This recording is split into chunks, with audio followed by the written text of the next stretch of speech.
نحمدہ ونصلی علی رسولہ الکریم۔ عزیزان محترم، میں Muhammad Aslam Dodi, chairman liberal party Pakistan, آپ سے مخاطب ہوں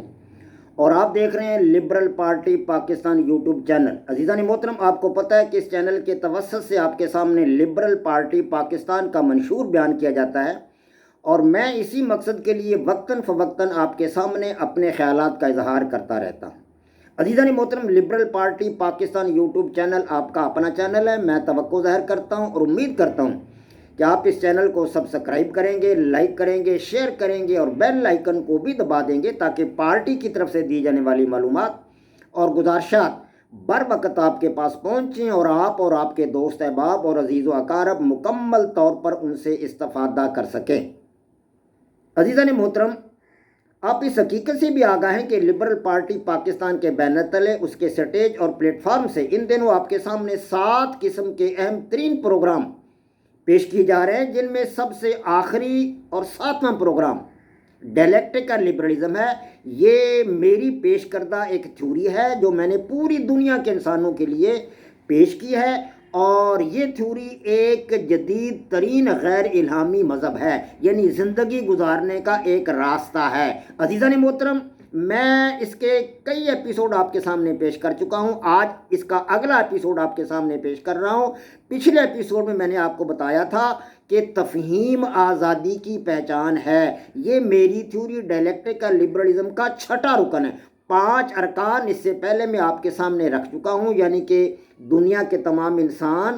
تمام اقوام، تمام ممالک، تمام مذہب اور ہر مذہب کے تمام فرقے قابل احترام ہیں۔ یہ 5 بنیادی ارکان ڈیلیکٹیکل لبرلزم کے آپ کے سامنے ان کی تفصیل بیان ہو چکی ہے۔ اب اگلے جو 6 ارکان ہیں اور پھر اس کے بعد مزید 3 ارکان ہیں، تو یہ آپ کے سامنے 4 ارکان ہیں، تو یہ ان کی تفصیل انشاءاللہ تعالی العزیز آپ کے سامنے رکھوں گا۔ عزیزان محترم، تو میں پچھلے ایپیسوڈ میں آپ کو بتا چکا ہوں کہ تفہیم آزادی کی پہچان ہے، اس کا پہلا پارٹ آپ کے سامنے رکھا تھا، آج اس کا دوسرا پارٹ آپ کے سامنے رکھنا مطلوب ہے۔ عزیزان محترم، زمین کی پستیوں سے لے کر آسمان کی وسعتوں تک پھیلی ہوئی یہ وسیع و عریض اور لامحدود کائنات انسانی دماغ کی دسترس سے ہرگز باہر نہیں۔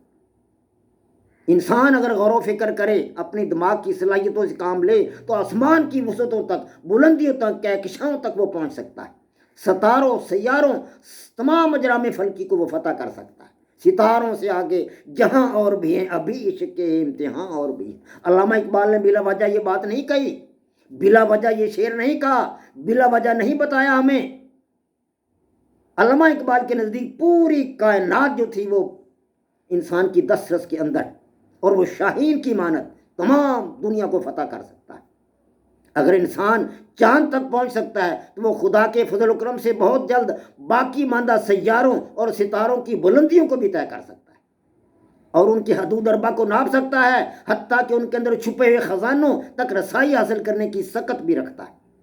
اللہ تبارک و تعالیٰ نے انسان کو بے پناہ صلاحیتیں عطا کی، وائٹل فورس عطا کی، جو اس کے اندر چھپی ہوئی ایک طاقت ہے، ایک خزانہ ہے، جس سے کام لے کر انسان بہت بڑے بڑے کام انجام دے سکتا ہے، بشرطے کہ اس کے اندر حوصلہ ہو، جرت ہو اور وہ اس کا ارادہ رکھتا ہو، ڈٹرمینیشن ہو اس کے اندر۔ اگر انسان کائنات اور اس میں موجود اشیاء کو سمجھنے کی کوشش کرتا ہے تو کائنات میں، یاد رکھیں، اس کے زندہ رہنے کے امکانات زیادہ سے زیادہ ہوں گے۔ لیکن اگر وہ اپنی سستی، کاہلی اور بے عملی کی وجہ سے کائنات اور اس میں موجود اشیاء کو سمجھنے کی کوشش نہیں کرتا تو اشیاء کے بارے میں اس کی عدم واقفیت، کیونکہ چیزوں کے بارے میں اس کا علم محدود ہوگا، اس کو پتہ ہی نہیں ہوگا کہ یہ چیزیں کیا ہیں، اس کو پتہ ہی نہیں ہوگا کہ سیارے کیا ہیں، کتنے، اس کو پتہ ہی نہیں ہوگا کہ ستارے کیا ہیں، کتنے ہیں، اس کو پتہ ہی نہیں ہوگا کہ کہکشائیں کتنی ہیں، کیا ہیں، ان کی طولانیاں کیا ہیں، زمین کی پستیاں کیا ہیں، صحرا کیا ہیں، پہاڑ کیا ہیں، میدان کیا ہیں، فصلیں کیا ہیں، دریا جنگل کیا ہیں۔ جب اسے پتہ ہی نہیں ہوگا تو کائنات میں اس کے تادیر زندہ رہنے کے امکانات کم ہو جائیں۔ یہ حقیقت ہے کہ وہ تادیر کائنات میں زندہ نہیں رہ سکے گا، کرۂ ارض پر تادیر زندہ نہیں رہ سکے گا۔ تاہم یہ حقیقت ہے کہ انسان ابھی تک کرۂ ارض کے زہری اور پوشیدہ خزانوں، یعنی کہ فصلوں، دریا، جنگلات، صحرا، پہاڑ، معدنیات وغیرہ سے کما حقہ کام لینے کا اہل نہیں ہو سکا۔ ابھی تک نہیں ہو سکا۔ بلا شبہ انسان چاند کی بلندیوں تک پہنچ گیا ہے، اس نے بڑی ترقی کر لی ہے، پہاڑوں کو توڑ کر سڑکیں بنا دی ہیں، شہر آباد کر دیے ہیں، بڑے بڑے کام کر دیے ہیں، اور فضا کی بلندیوں میں انسان کے بنائے ہوئے طیاروں کی گھن گرج سے فضا جو ہے دھمک رہی ہے، لیکن اس کے باوجود ابھی تک بہت سارا کام باقی ہے۔ ستاروں اور سیاروں تک اس کی رسائی ابھی تک لا ینحل ہے، لا ینحل ہے، ابھی تک وہ کچھ نہیں کر سکا۔ حصول آزادی کے لیے ضروری ہے کہ جتنی جلدی ممکن ہو سکے انسان کرۂ ارض کی وسعتوں، گہرائیوں اور طولانیوں کو پورے طور پر سمجھے، پورے طور پر سمجھے، اس کے اندر چھپے خزانوں تک پہنچے اور انہیں بنی نوع انسان کی بہتری اور بھلائی کے لیے استعمال کرے۔ اس کے ساتھ ساتھ خلا کی وسعتوں میں موجود سیاروں اور ستاروں تک رسائی حاصل کرنے کے لیے بھی اپنی دریافت اور جستجو کے گھوڑے کو ایڑ لگاتا رہے، دوڑاتا رہے، جستجو کرتا رہے، کاوش کرتا رہے، محنت کرتا رہے، جدوجہد کرتا رہے، اس لیے کہ زمینی وسائل جب کم ہو جائیں گے تو دوسرے سیارے تک رسائی حاصل کرنا اس کے زندہ رہنے کے لیے ضروری ہو جائے گا، از بس ضروری ہو جائے گا۔ ہاں جی، یہ زمین کب تک کافی ثابت ہوگی انسان کے لیے؟ 7 ارب سے زیادہ آبادی ہو چکی ہے، 8 ارب کے قریب انسانی آبادی ہو چکی ہے کرۂ ارض پر۔ کئی ممالک ایسے ہیں جہاں لوگوں کو زندہ رہنے کے لیے مکان میسر نہیں، جھونپڑے تک میسر نہیں، کھلے آسمان کے تلے انسان زندگی گزار رہے ہیں۔ 50% انسان دنیا کے آج بے گھر ہونے کے قریب ہیں۔ اس لیے میں کہتا ہوں کہ دنیا کے جو ممالک دریافت اور جستجو کے اس مشکل ترین اور مہنگے ترین کام میں اپنا حصہ ڈال رہے ہیں، جستجو کر رہے ہیں، یعنی کائنات کو سمجھنے کی کوشش کر رہے ہیں،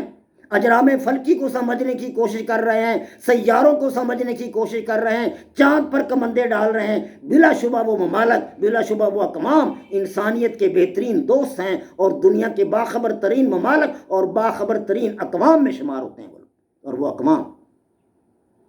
دنیا کے بہادر اور جری شخص امریکہ کے مجاہد اعظم نیل آرمسٹرانگ کے چاند کی سطح پر کندہ قدم خلا کی وسعتوں کو پاٹنے کا ارادہ رکھنے والے انسان کے لیے تا قیامت مشعل راہ رہیں گے۔ وما علینا الا البلاغ۔ پاک فوج زندہ باد، پاکستان پائندہ باد۔